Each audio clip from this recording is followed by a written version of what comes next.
नमस्कार। आज की परिचर्चा में आपका स्वागत है। आज के व्याख्यान का विषय है राष्ट्र राज्यों का उदय। प्रस्तुत आलेख के माध्यम से ये बताने का प्रयास किया जा रहा है कि राज्य क्या होते हैं, राष्ट्र क्या होते हैं, राष्ट्र राज्य क्या होते हैं। ये दोनों एक ही हैं या इन दोनों में कोई भिन्नता है? इसका विकास कैसे हुआ? विभिन्न क्षेत्रों जैसे यूरोप, अफ्रीका, एशिया में ये कैसे विकसित हुए? विचारधारा के स्तर पर मार्क्सवाद राष्ट्र राज्य की कैसे व्याख्या करता है? वैश्वीकरण के समय में राष्ट्र राज्य का स्वरूप कैसे परिवर्तित हो रहा है? संक्षेप में ये भी जानने की कोशिश की गई कि भारतीय राष्ट्रवाद का उदय कैसे हुआ। आज के हमारे विषय विशेषज्ञ हैं डॉक्टर शिव पूजन प्रसाद पाठक, जो वर्तमान में भारतीय कॉलेज दिल्ली विश्वविद्यालय में सहायक प्रोफेसर हैं, और मैं साक्षी मांडवाल।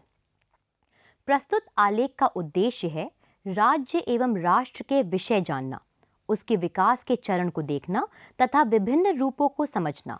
साथ में ये भी दर्शाना कि राष्ट्र राज्य वैश्विक मानचित्र पर कैसे उभरे। मार्क्सवाद के दृष्टिकोण से राष्ट्र राज्य क्या है? वैश्वीकरण इसके स्वरूप को कैसे प्रभावित कर रहा है? भारत के संदर्भ में राष्ट्र राज्य और राष्ट्रवाद के उदय का संक्षिप्त परिचय कराना।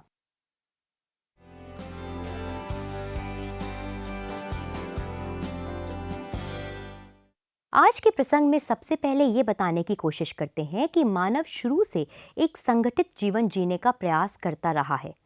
इस व्यवस्थित जीवन के प्रयास में जो सर्वोच्च संस्था सामने आती है वे राज्य ही है। लेकिन राज्य के वर्तमान स्वरूप तक आने में कई अवस्थाओं से होकर गुजरना पड़ा है। आधुनिक राष्ट्र राज्यों का विकास पश्चिमी यूरोप में 15वीं शताब्दी से ही शुरू हो गया था। 17वीं शताब्दी तक आते आते जगह जगह राष्ट्र राज्यों का उदय हुआ और इसका स्वरूप भी अधिक स्पष्ट हो गया। 20वीं शताब्दी में पूरे विश्व में राष्ट्र राज्यों का जाल सा बिछ गया। आज के विश्व के मानचित्र पर करीब 200 राष्ट्र राज्य दिखाई देते हैं। राष्ट्र और राज्य दो भिन्न संस्थाएं हैं। इनके भिन्न भिन्न लक्षण हैं और ये भिन्न भिन्न ढंग से विकसित हुए हैं। राज्य तो राजनीतिक एवं भूक्षेत्रीय इकाई है, जबकि राष्ट्र ऐतिहासिक और सांस्कृतिक इकाई है।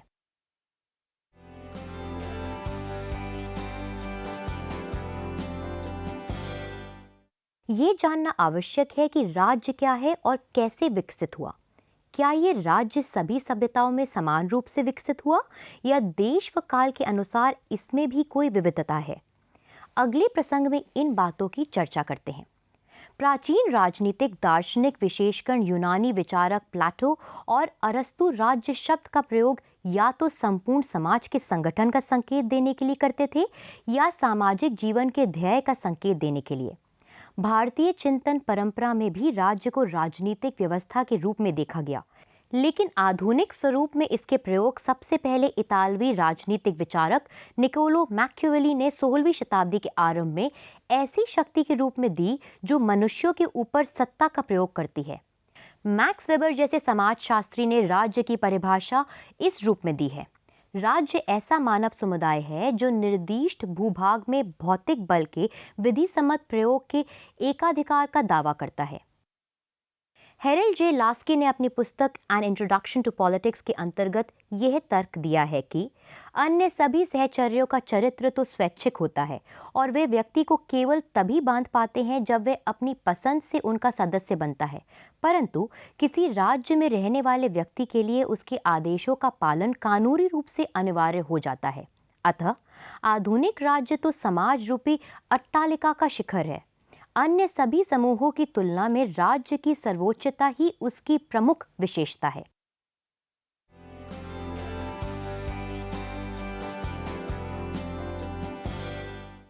किसी भौगोलिक इकाई को राज्य के रूप में स्थापित होने के लिए कुछ मूल तत्व आवश्यक हैं, जिसमें जनसंख्या, भूभाग, सरकार एवं संप्रभुता आज के संदर्भ में प्रमुख हैं। ये 4 तत्व राज्य के लिए आवश्यक रूप से अनिवार्य हैं। ये निश्चित नहीं है कि कितनी जनसंख्या या कितना भूभाग होना जरूरी है, लेकिन इसके अभाव में राज्य की संकल्पना नहीं की जा सकती है। हम संप्रभुता वाले आलेख में देख चुके हैं कि संप्रभुता व सरकार राज्य के लिए कितना आवश्यक व अनिवार्य तत्व है।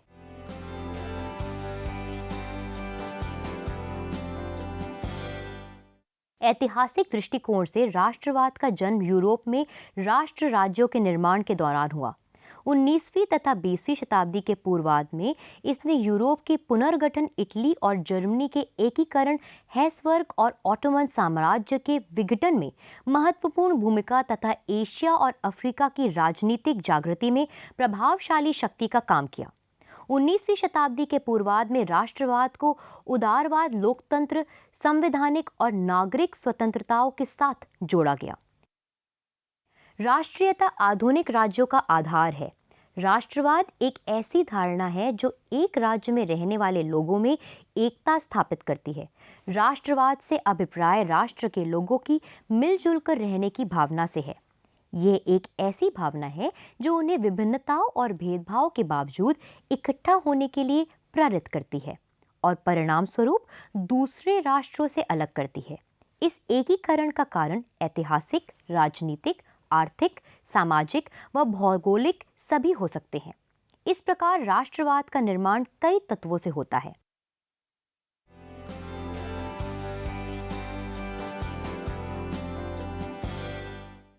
आधुनिक युग में राष्ट्र और राज्य प्रायः एकाकार हो गए हैं।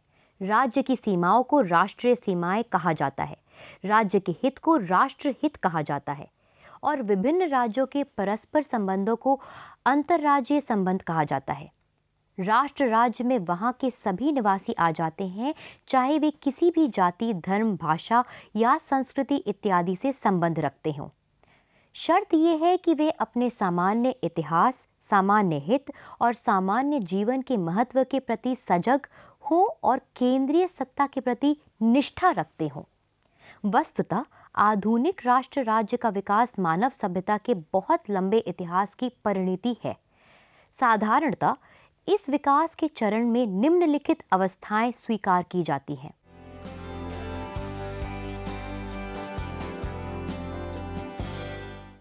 मनुष्य ने सर्वप्रथम अपने को संगठित करने के प्रयास में कबीले के रूप में व्यवस्थित किया। यह राज्य का सबसे पुराना रूप है, जिसमें छोटे छोटे कबीले अपने अपने सरदार के शासन में रहते थे। कबीले के सरदार को परामर्श देने के लिए एक सभा होती थी। ये कबीले के स्वजन समूहों पर आधारित थे। कुछ कबीले खानाबदोश थे, जिन्हें राज्य मानना ठीक नहीं होगा। अधिकांश कबीले निश्चित क्षेत्रों में बस गए थे। ये कबीले जाति, धर्म और आर्थिक हित के बंधनों से बंधे थे और शत्रुओं के मुकाबले करने के लिए मिलजुल कर लड़ते थे। ऑस्ट्रेलिया के आदिवासी कबीलों के संगठन इस श्रेणी में आते थे।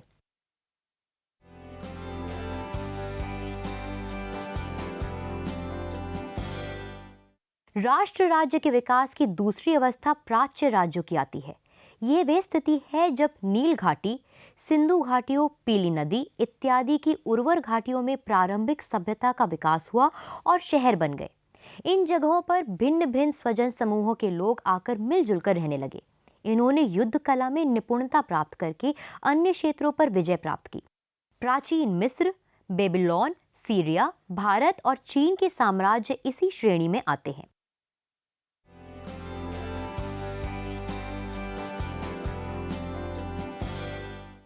जब मिस्र और भूमध्य सागर की ओर मानव सभ्यता का विस्तार हुआ, तब यूरोप प्रायद्वीप में भी राज्य का उदय हुआ।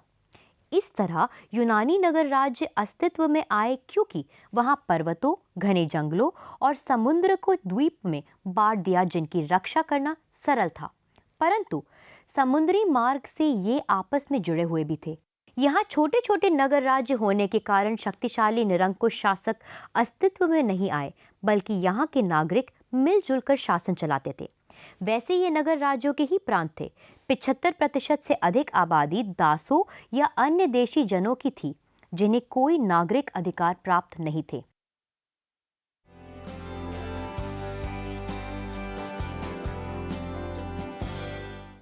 जब आंतरिक कलह और बाह्य आक्रमणों के कारण यूनानी नगर राज्य नष्ट हो गए, तब यूरोप में रोम सारी सभ्यता का केंद्र बना और रोमन साम्राज्य विकसित हुआ। रोम यूरोप के बीचों बीच स्थित था और नौका चालन का केंद्र था। रोमन लोगों ने निकटवर्ती पर्वतों के लोगों पर विजय प्राप्त करके उन्हें अपने साथ लिया। भिन्न भिन्न जातियों, धर्मों और प्रथाओं को मानने वाले लोगों पर शासन करने के लिए विस्तृत कानूनी प्रणाली विकसित की गई। उसकी अदम्य शक्ति के नीचे व्यक्तियों की स्वतंत्रता दबकर रह गई। लोकतंत्र और स्थानीय शासन की संस्थाएं लुप्त हो गई। अंततः ये शक्तिशाली साम्राज्य अपने ही साम्राज्य का भार न संभाल पाने के कारण छिन्न भिन्न हो गया।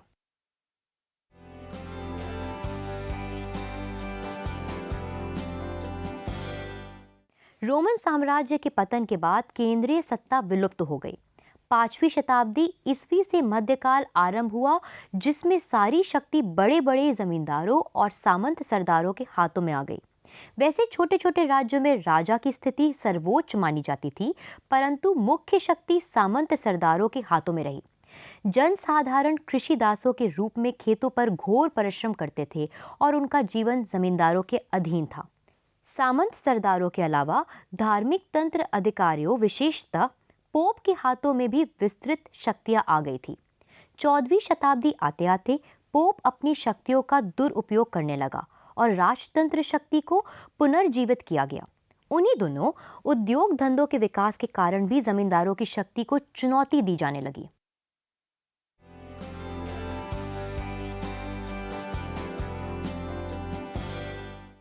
आधुनिक राष्ट्र राज्य के विकास को भी हमें यूरोप और एशिया तथा अफ्रीकन के संदर्भ में अलग अलग देखना पड़ेगा।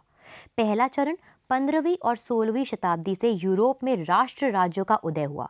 तब जमींदारों और धर्माधिकारियों की शक्ति क्षीण हो चुकी थी और नए आर्थिक संबंधों के अलावा लोग राष्ट्रीयता, भाषा और संस्कृति की एकता तथा देश की प्राकृतिक सीमाओं इत्यादि के विचार से स्थायी समूहों के रूप में जुड़ गए थे।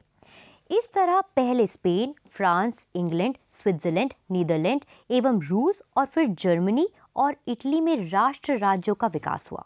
प्रारंभिक राष्ट्र राज्यों में राजतंत्र का बोलबाला था, जिसमें सारी सत्ता किसी राजा या सम्राट के हाथों में रहती थी।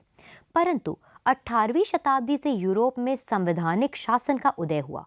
इंग्लैंड में ये परिवर्तन शांतिपूर्ण ढंग से हुआ, परंतु फ्रांस में इसके लिए क्रांति का सहारा लेना पड़ा।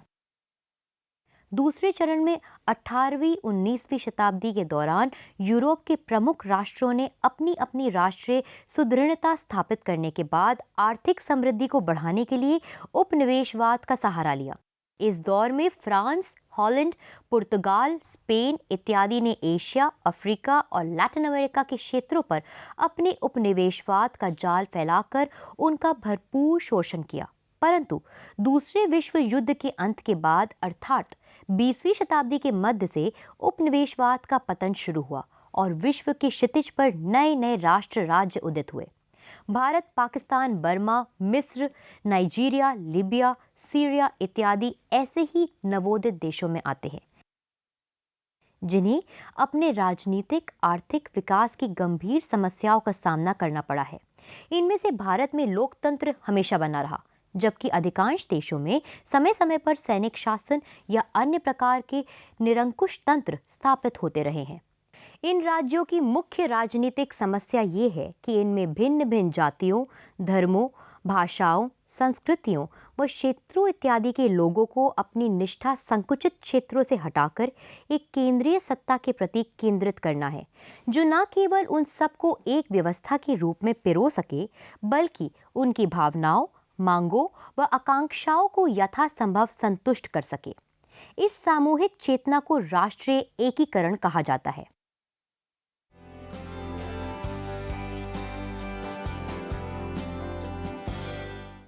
राष्ट्रीयता और राष्ट्र राज्यों के संबंध में एक महत्वपूर्ण वाद विवाद मार्क्सवादी संदर्भ में है।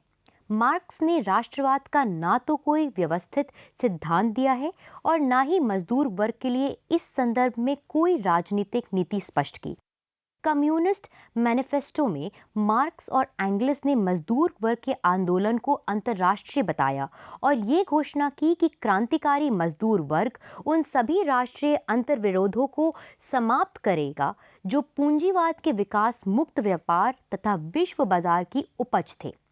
मार्क्स के अनुसार ऐतिहासिक दृष्टिकोण से पूंजीवादी मध्यम वर्ग के दो मुख्य उद्देश्य थे। पहला, समाज के अन्य वर्गों पर अपना आधिपत्य मजबूत करके इसे अपने हितों के लिए इस्तेमाल करना। ये कार्य राष्ट्रवाद के नाम पर किया गया। राष्ट्रवाद के नाम पर इस वर्ग ने मजदूर वर्ग को सुख और आराम से वंचित कर लंबे समय तक काम करने के लिए मजबूर किया। इसी राष्ट्रवाद के नाम पर जनसाधारण को सेना में भर्ती किया गया और साम्राज्यवादी युद्धों में मरने के लिए भेजा गया। मजदूर वर्ग की मानवीय तथा आर्थिक मांगों तथा राजनीतिक अधिकारों को भी राष्ट्रवाद और राष्ट्रीयता के नाम पर पूरा नहीं किया गया। दूसरा, मध्यम वर्ग ने राष्ट्रवाद का प्रयोग एक मिथक के रूप में भी किया और इसे राष्ट्रीय महिमा से उत्पन्न होने वाले ज्ञान प्रतिष्ठा और श्रेष्ठता के साथ उलझा दिया। इस मिथक ने मध्यम वर्ग को अधिकाधिक उपनिवेशों के लिए संघर्ष में सहायता दी। इस धारणा के अनुसार औद्योगिकरण के कारण राष्ट्रीयता मृत हो चुकी है, क्योंकि सभी उद्योगपतियों को समान हित है। यह बाजार का अंतर्राष्ट्रीयकरण कर दिया है। अतः सर्वहारा का अपना कोई देश या राष्ट्र नहीं है, सभी सर्वहारा के समान हित हैं। इस प्रकार मार्क्सवाद में राष्ट्रवाद का कोई स्थान नहीं है। मार्क्सवाद राज्य और राष्ट्र दोनों को समाप्त करना चाहता है। राष्ट्रवाद का विचार ही अपने आप में गलत है, क्योंकि ये राज्य के माध्यम से व्यक्त होता है और इसलिए एक वर्ग विचार है। फिर भी ये तय है कि मार्क्स ने राष्ट्रवाद के प्रश्न पर कोई राजनीतिक नीति स्पष्ट नहीं की। पोलैंड और आयरलैंड पर मार्क्स के विचारों से कुछ और ही संकेत मिलते हैं। मार्क्स ने राष्ट्रीय मुक्ति के लिए पोलैंड के संघर्ष का समर्थन किया, क्योंकि पोलैंड रूसी साम्राज्य का भाग या जो यूरोप में प्रक्रियावाद का गढ़ था। एंगल्स ने राष्ट्रवाद के संदर्भ में गैर ऐतिहासिक राष्ट्रों की धारणा का विकास किया। उसके अनुसार कुछ राज्य यूरोप के महान ऐतिहासिक राष्ट्र हैं, जैसे इटली, पोलैंड, हंगरी, जर्मनी, और इनमें राष्ट्रीय एकता और स्वतंत्रता के अधिकार न्याय संगत हैं। इसके विपरीत कुछ ऐसे राज्य हैं जिनमें राष्ट्र के तत्व बहुत मामूली हैं, जो ना तो यूरोपीय महत्व के हैं और ना ही उनमें कोई राष्ट्रीय स्थायित्व है, जैसे रोमानियन, रूस, चेक, स्लोवाक आदि। व्यवहारिक स्तर पर प्रश्न मार्क्सवादी संदर्भ में सबसे पहले रूस की क्रांति के बाद पैदा हुआ, क्योंकि रूस में कोई एक जाति के लोग न होकर विभिन्न जातियों के लोग बसते थे। जातीयता के प्रश्न को लेकर मजदूर वर्ग के आंदोलन के लिए लेनिन ने एक सुसंगत और क्रांतिकारी नीति स्पष्ट करके मार्क्सवादी सिद्धांत में महत्वपूर्ण योगदान दिया। इसी तरह चीन में भी क्रांति के दौरान और साम्यवादी शासन स्थापित होने के बाद साम्यवाद के साथ राष्ट्रवाद का अभूतपूर्व गठबंधन हो गया। काफी हद तक चीन और रूस का सीमा विवाद साम्यवादी विचारधारा का झगड़ा कम और राष्ट्रीय भावना की अभिव्यक्ति अधिक है।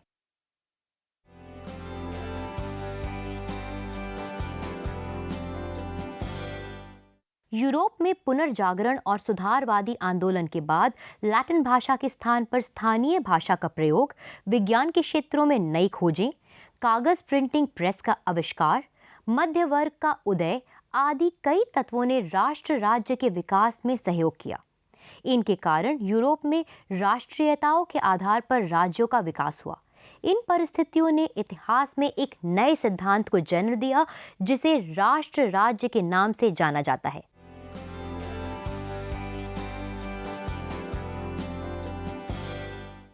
जहां यूरोप में राष्ट्र राज्य और स्वतंत्रता घुल मिल गए और अटूट नजर आने लगे, वहां संसार के अन्य भागों में ऐसा नहीं हुआ।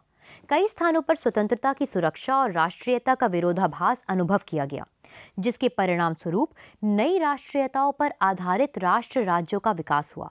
उदाहरण के लिए अमेरिका उपमहाद्वीप के उत्तर में अंग्रेज उपनिवेशवादियों तथा दक्षिण में स्पेनियों और पुर्तगालियों को जब यह एहसास हुआ कि उनके प्रयत्नों और विजयों ने केवल उनके देश के राज दरबारों के खजाने भरे हैं और वह अपने लिए कम तथा उन लोगों के मुनाफे के लिए अधिक काम कर रहे हैं जिन्होंने आरामदेह महलों के बाहर कदम नहीं रखा, तो उन्होंने विद्रोह कर दिया।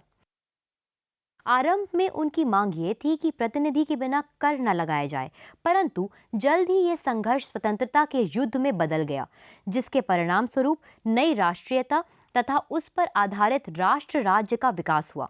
इन राज्यों में राष्ट्रवाद की भूमिका पुराने संबंधों को दृढ़ करने के बजाय उनसे छुटकारा पाने की रही।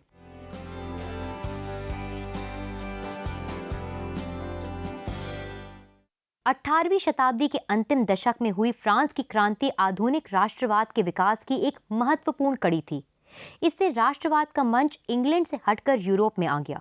क्रांति के परिणाम स्वरूप स्थापित राष्ट्रीय सभा नागरिकों तथा व्यक्ति के अधिकारों की घोषणा, राष्ट्र में प्रभुसत्ता के निवास, सामंतवादी विरासतों, कृषि दासता, वर्ग विशेषाधिकार तथा वंशानुगत न्यायपालिका की समाप्ति, राष्ट्र के दिवालियापन को समाप्त करने के लिए चर्च की संपत्ति की जब्ती, राष्ट्रीय शिक्षा नीति, राष्ट्रीय ध्वज, राष्ट्रीय गान, राष्ट्र के नाम पर लड़े जाने वाले युद्धों आदि ने फ्रांस में राष्ट्रवाद को चरम तक पहुंचा दिया।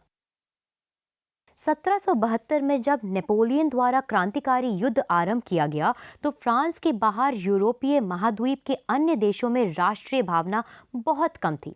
परंतु जैसे जैसे युद्ध बढ़ता गया और बेल्जियम, नीदरलैंड, जर्मनी, इटली आदि के कुछ भाग फ्रांस के अधीन आ गए तो इन देशों में भी राष्ट्रवाद के नाम पर प्रतिक्रिया हुई। जर्मन राष्ट्रवाद के प्रवर्तकों में दिन प्रतिदिन वृद्धि होने लगी। 1806 में जर्मनी में पराजय ने फीक्टे और हीगल जैसे जर्मन लेखकों को नेपोलियन का दुश्मन और जर्मन एकता का कट्टर बना दिया।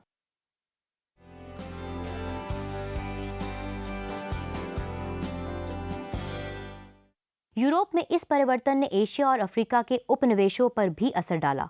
इन उपनिवेशों के संस्थापक तथा व्यापारिक केंद्र, जो अभी तक केवल राजाओं, व्यापारियों तथा साहसी लोगों के हितों की पूर्ति कर रहे थे, नवोदित वर्ग तथा शहरी जनता के हितों की रक्षा के लिए अपर्याप्त प्रतीत हुए।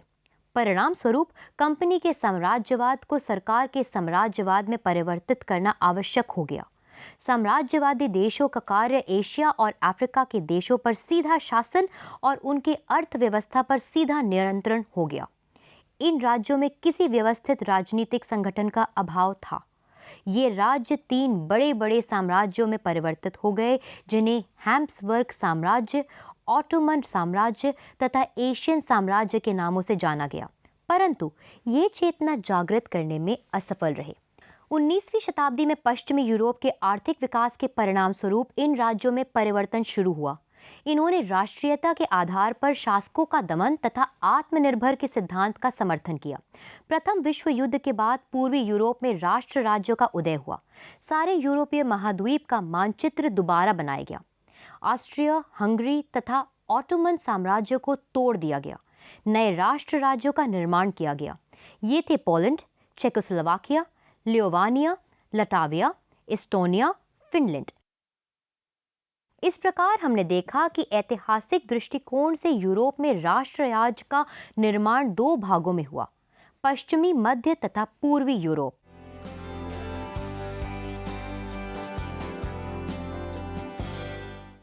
राष्ट्र राज्य के विकास में एक महत्वपूर्ण पड़ाव द्वितीय विश्व युद्ध था। इस युद्ध के परिणाम अत्यधिक महत्वपूर्ण थे। उदाहरण के लिए नाजीवाद और फांसीवाद विशेषकर इनके राष्ट्रवादी तत्व का पतन युद्ध का एक परिणाम था। एक अन्य महत्वपूर्ण परिणाम था रूस के बाहर पूर्व के यूरोपीय देशों और एशिया के कुछ देशों में साम्यवादी राज्यों की स्थापना। ये प्रक्रिया 2 प्रकार से संपन्न हुई। चीन, वियतनाम, युगोस्लाविया जैसे राज्यों में तो ये साम्यवादी आंदोलन का परिणाम थी, जबकि पूर्वी यूरोपीय देशों में ये रूस की सेना की सहायता तथा उसकी देखरेख में संपन्न हुई। परंतु युद्ध का सबसे महत्वपूर्ण परिणाम एशिया और अफ्रीका के कई उपनिवेशों का साम्राज्यवादी शासन से मुक्त होना, दक्षिणी तथा पूर्वी एशिया एवं अरब में कई नवोदित स्वतंत्र राष्ट्रों का निर्माण हुआ। इन परिवर्तनों ने राष्ट्रवाद के विस्तार और राष्ट्र राज्य के विकास में महत्वपूर्ण योगदान दिया। इन देशों में राष्ट्रवाद का विकास यूरोप पूर्णतः भिन्न हुआ। ये उपनिवेशवाद तथा साम्राज्यवाद की प्रतिक्रिया के उपज थे। साम्राज्यवाद इन नए राष्ट्र राज्यों का एक सामान्य तत्व था, जिनके विरुद्ध एक स्वाभाविक और राष्ट्रवादी धारणा उभरी। इस घृणा की अभिव्यक्ति यहाँ भारत जैसे देश में गांधी के नेतृत्व में शांतिपूर्ण तरीके से हुई। वहाँ चीन में हिंसात्मक लूटमार, विध्वंस और हत्या आदि के माध्यम से हुई, जैसे कि विद्रोह से लक्षित होता है। यहाँ राष्ट्रवाद एक रचनात्मक शक्ति भी है, जो स्वतंत्रता, समानता, आर्थिक न्याय तथा राष्ट्रीय एकता के आधार पर राष्ट्रों का निर्माण करना चाहती है।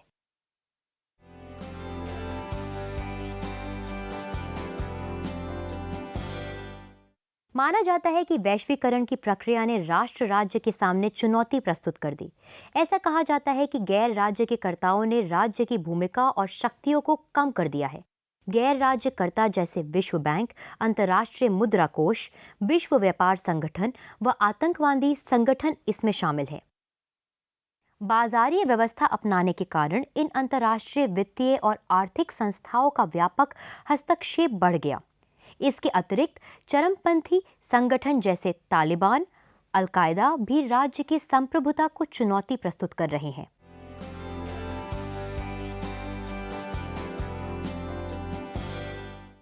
भारत में राष्ट्रवाद का जन्म कई कारणों से हुआ, जिसमें राजनीतिक, सामाजिक, आर्थिक और सांस्कृतिक कारक रहे हैं।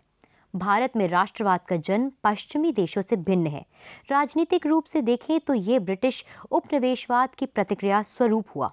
18वीं शताब्दी के धार्मिक एवं सामाजिक जागरण ने भी राष्ट्रवाद के उदय में महत्वपूर्ण योगदान दिया। डॉक्टर जकरिया के शब्दों में, राष्ट्र के राजनीतिक पुनरुत्थान का रूप धारण करने से पहले राष्ट्रीय आंदोलन ने अनेक धार्मिक व सामाजिक सुधार का स्वरूप धारण किया। राजा राम मोहन राय, स्वामी दयानंद, थियोसोफिकल सोसाइटी और रामकृष्ण मिशन आदि संगठनों ने भारतीय संस्कृति व सभ्यता के वैभव को विकसित करने में अमूल्य योगदान दिया।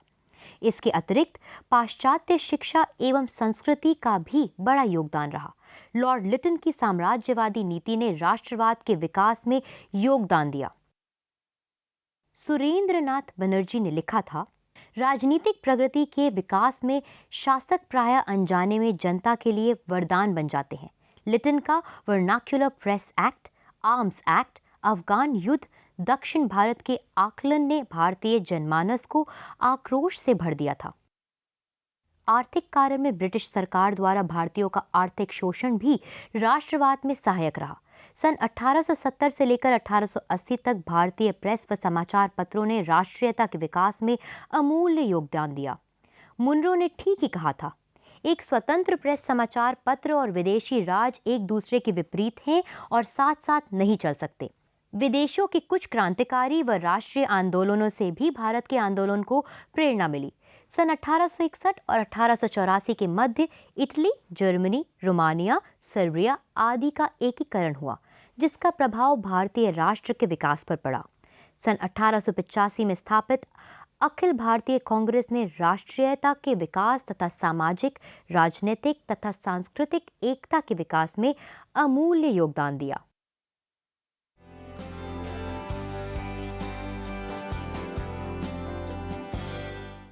आज के इस व्याख्यान से हमने सीखा कि राष्ट्र राज्य वर्तमान मानव सभ्यता को संगठित करने का सबसे आधुनिक और व्यवस्थित रूप है।